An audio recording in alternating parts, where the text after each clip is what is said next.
काली और कार्तिक स्वामी महाराज की इस पावन धरती को मैं नमस्कार करती हूँ, मैं राम राम करती हूँ। सम्मानित मंच पर उपस्थित भारतीय जनता पार्टी के सभी वरिष्ठ कार्यकर्ता और मेरे सामने बैठे हुए देशभक्त समाज के सभी लोगों को मैं नमस्कार करूंगी, मैं प्रणाम करूंगी।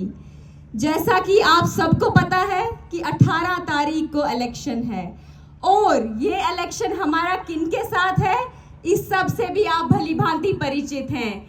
ये वो लोग हैं जिन्होंने हमेशा यहाँ पे समाज को बांटा है, यहाँ पे समाज को तोड़ने की बात की है, किश्तवाड़ के अमन और चैन को भंग करने की बात की है। इन सब लोगों ने पिछले दौर से आज तक क्या क्या किया है, आप वो सब चीजें जानते हैं। किस तरह से इन्होंने हमारे घर को आग लगाई, आप वो भी जानते हैं। किस तरह से इन्होंने हमारे जैसी अनेकों बेटियों के सिर से पिता के साया छीना, आप वो सब चीजें जानते हैं। इन लोगों ने काम तो कुछ किया नहीं, सिर्फ बातें ही बातें की हैं। पिछले 70 साल से इन्होंने किश्तवाड़ को विकास से कोसों दूर रखा। इन लोगों ने किश्तवाड़ के साथ जो मजाक किया है वो आप सब लोग जानते हैं। आज जहां लोग अमन और चैन की बातें करते हैं, सुकून की बातें करते हैं, विकास की बातें करते हैं, इस नेशनल कॉन्फ्रेंस की सरकार ने हमारे लोगों को सड़कों तक से दूर रखा, स्कूल कॉलेज से दूर रखा, यूनिवर्सिटी से दूर रखा। इस नेशनल कॉन्फ्रेंस की सरकार ने हमेशा देश को बांटने की बातें की, देश को तोड़ने की बातें की, यहाँ के अमन और चैन को खत्म करने की बातें की। क्या आप सब चाहेंगे ये एनसी वाले फिर से सरकार में आए? इन लोगों ने हमेशा हमारे समाज को प्रताड़ित किया है, हमारे समाज का शोषण किया है। इन्होंने न सिर्फ हिंदुओं का नुकसान किया, मुसलमानों का नुकसान किया, यहाँ के अमन और भाईचारे का नुकसान किया। सिर्फ और सिर्फ बातें की और इस बार भी इलेक्शन में ये अपने पैसे को पानी की तरह बहा रहे हैं। ये सोच रहे हैं कि हम यहाँ की गरीब आवाम को खरीद लेंगे, लेकिन ये भूल जाते हैं कि यहाँ की आवाम का ज़मीर जो है वो जिंदा है। यहाँ की जो आवाम है वो एक देशभक्त समाज है। यहाँ के जो लोग हैं उन्होंने देश का झंडा हर हालत में उठा के रखा है। यहाँ के जो लोग हैं उन्होंने विकास की बात की है, किश्तवाड़ की एकता और अखंडता की बात की है, लेकिन इन सरकारों से ये सब चीजें बर्दाश्त नहीं हुई। इन नेशनल कॉन्फ्रेंस वालों से, ये परिवारवाद की राजनीति करने वालों से ये सब चीजें बर्दाश्त नहीं हो पा रही। इसीलिए ये हमेशा ये ऐसी बातें फैलाएंगे समाज को बांटने की, समाज को तोड़ने की।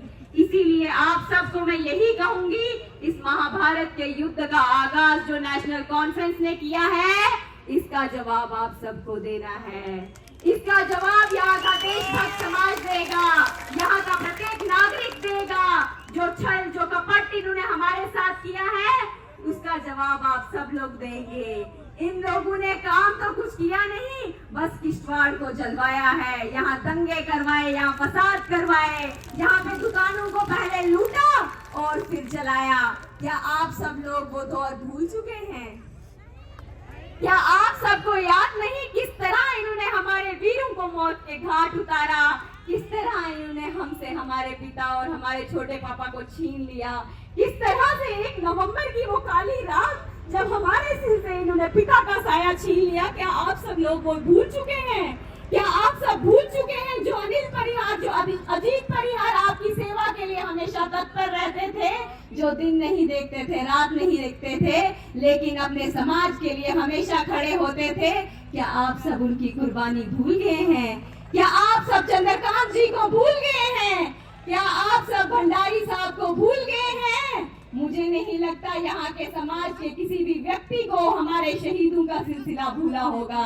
मैं जब भी ग्रामीण क्षेत्रों में जाती हूँ, मैं हैरान हो जाती हूँ इन सरकारों पे, इन्होंने विकास से उनको कितनी दूर रखा। मैं देखती हूँ गांव जहाँ लोग कॉलेजेस में पढ़ रहे हैं, यूनिवर्सिटीज में पढ़ रहे हैं, हमारे ग्रामीण क्षेत्रों में हाई सेकेंडरी स्कूल तक नहीं दिए इन्होंने, और प्राइमरी स्कूल जो दिए हैं, जहाँ लोग प्रोजेक्टरों में पढ़ रहे हैं, उन बेचारों के पास डेस्क की सुविधा भी उपलब्ध नहीं करवाई। मैं लानत भेजती हूँ इस नेशनल कॉन्फ्रेंस की सरकार पे, मैं लानत भेजती हूँ इन लोगों पे जिन्होंने हमारे समाज का हमेशा शोषण किया।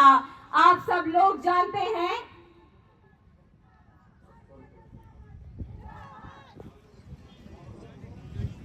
स्वागत है, स्वागत है, स्वागत